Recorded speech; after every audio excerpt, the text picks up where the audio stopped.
एक साधक थे तो उन्होंने गंगा जी की महिमा पढ़ी कि एक बार गंगा नहाने से 100 यज्ञ का फल होता है। 100 यज्ञ करे तो जो फल उससे होता है एक बार गंगा नहाने से होता है।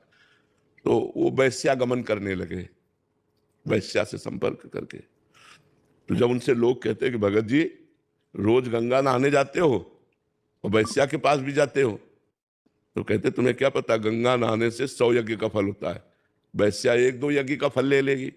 तो गंगा मैया को लगा कि हमारी महिमा को कलंकित कर रहा है, तो एक बालिका के रूप में जब वो नहाने गया तो सफेद कपड़ा लेकर गंगा के जल में डालती और फिर बालू में कर देती, फिर जल में डाल धोती, साफ हो जाता, फिर बालू में कर देती।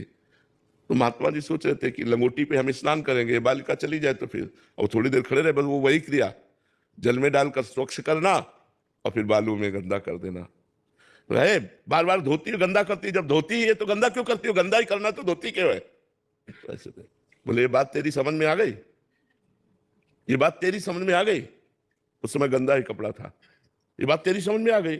जब तुझे पाप ही करना है तो गंगा क्यों नहाता है, जब गंगा नहाता है तो पाप क्यों करता है। देख तेरी यही दशा है, उस समय कपड़ा गंदा था, तेरी यही दशा है, जब तू मरेगा तो नर्क जाएगा, क्योंकि तू गंगा स्नान का दुरुपयोग कर रहा है कि भाई 100 यज्ञ का फल मिलता है, 2-4 यज्ञ का फल ले लेगी, शेष तो हमें बचा रहेगा।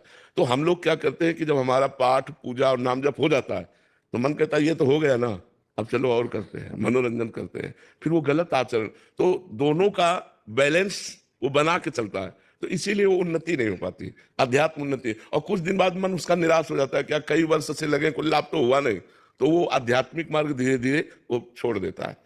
इस बात को देखते रहे कि हमारा आध्यात्मिक मार्ग प्रकाशित होता रहे, बढ़ता रहे, हमारे द्वारा जो त्रुटियां हैं वो नहीं होनी चाहिए, वो हमको बंद करना है। मतलब 1 बार हो गई, 2 बार हो गई, 10 बार हो गई, 50 बार हो गई, हमको छोड़ना है।